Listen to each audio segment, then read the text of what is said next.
Mira, la alternativa de los venezolanos es exigirle al gobierno que haga los cambios que tiene que hacer para pasar de esta mala economía con malos resultados, que nos tiene a todo el mundo agobiados, que no permite ni siquiera transparencia, no nos permite ni siquiera saber si se puede pagar la deuda o cuál es el sacrificio que hay que hacer, cambiarla por una economía de mejores resultados.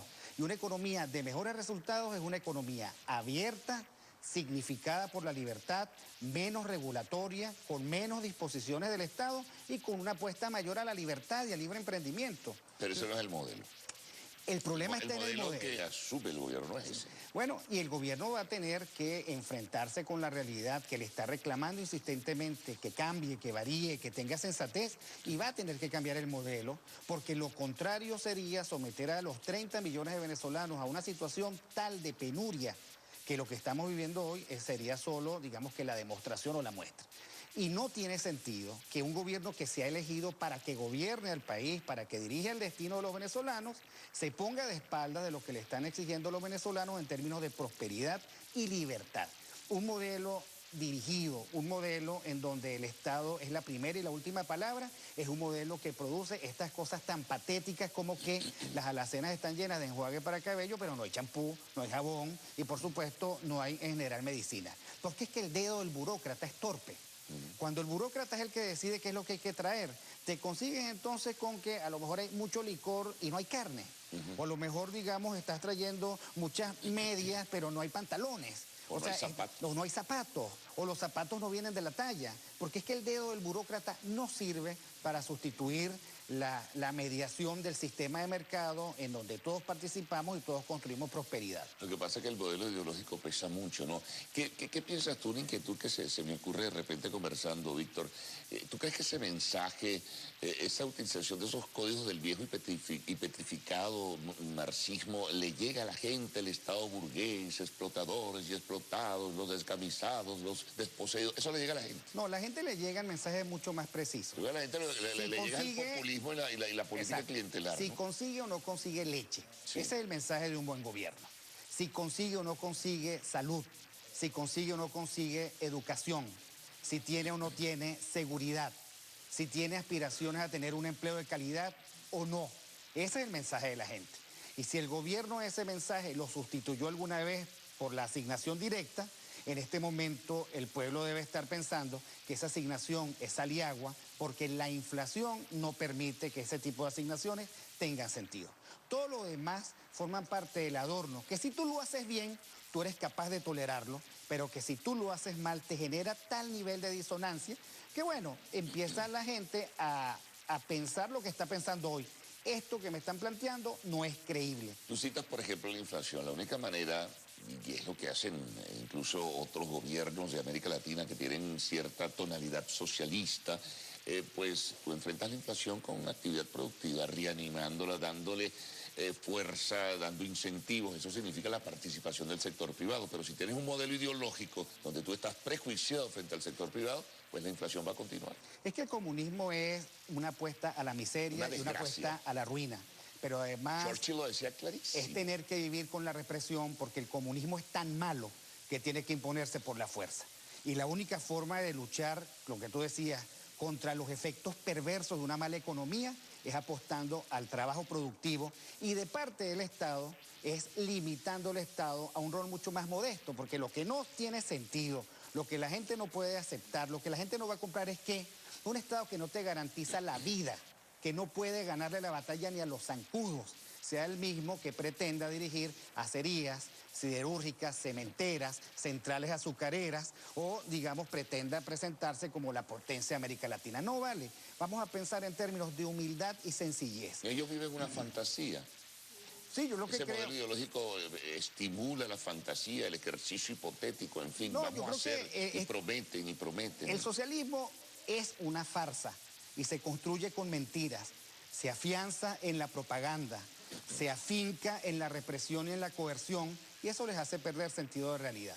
Al final, el socialismo es tan distante de la realidad que le importa poco la vida, le importa poco la prosperidad de los venezolanos, le importa muy poco que los venezolanos estén sufriendo esa angustia terrible de no conseguir la medicina para los niños que convulsionan o la medicina para los enfermos de cáncer. Ese distanciamiento de la realidad los hace terribles. El que se den unos créditos a ciertos sectores de la economía privada significa que ellos quieren que la economía privada participe de una manera abierta y franca. No, yo lo que creo es que para trabajar con la economía privada hay que trabajar con una buena economía que garantice incentivos para todos. Recordemos que tenemos 500.000 empresas y que tú no haces nada favoreciendo 70 o favoreciendo 700.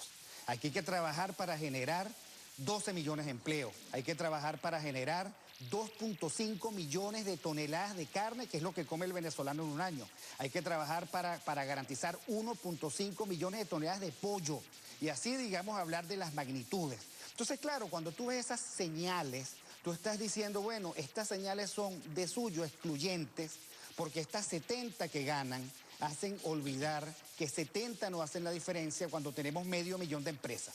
Y para trabajar con 500.000 de empresas, sabiendo que necesitamos 2 millones de empresas más para resolver el problema del país, entonces tenemos que ubicarnos en el nivel de desarrollar políticas macroeconómicas que generen confianza, que animen el espíritu emprendedor del venezolano, que se comprometan a respetar los derechos de propiedad, que reconozcan el libre comercio y que garanticen entonces que los venezolanos sientan que aquí en Venezuela hay futuro y no lo que ocurre ahora. ¿Y eso es posible con este gobierno?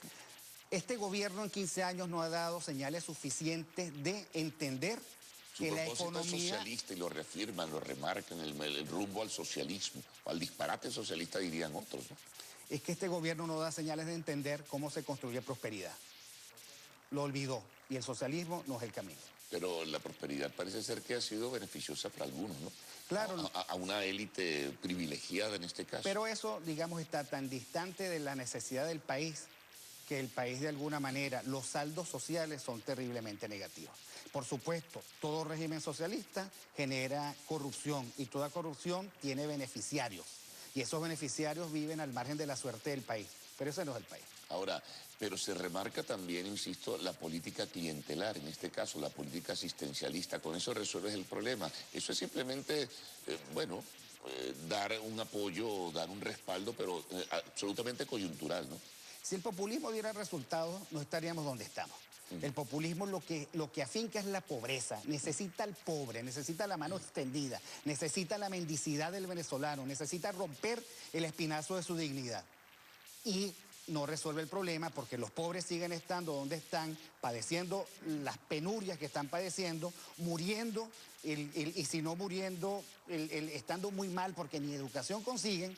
Bueno, yo no creo que esa sea la alternativa de un país moderno. Esos códigos que se han manejado desde hace ya bastantes años de que ser rico es malo y ser pobre es bueno, ¿tú crees que han dado resultados? Eso es una necedad, es una estupidez porque además lo que la dicen no la practican. Y para colmo, llegan a ser ricos sin poder explicar cómo. La suerte de un país está en la construcción de riqueza, en la construcción de prosperidad, en la generación de oportunidades para que la gente, dentro de los flancos de su libertad, pueda razonablemente construir su vida y construir su futuro. Una última pregunta. Todas las encuestas de opinión pública señalan que la gente quiere progresar, como tú evidentemente lo estás diciendo, y rechazan profundamente un esquema de carácter comunista o de carácter socialista de inspiración marxista. ¿Qué pasa que el gobierno no entiende esos mensajes? Yo creo que el gobierno está muy cómodo utilizando la represión como palanca para quedarse, pero la represión tiene mecha corta. Bueno, vamos a ver qué pasa. De todas maneras estamos metidos aquí en un berenjenal que no sabemos cómo salir de él, ¿no? Así es. Bueno, Víctor...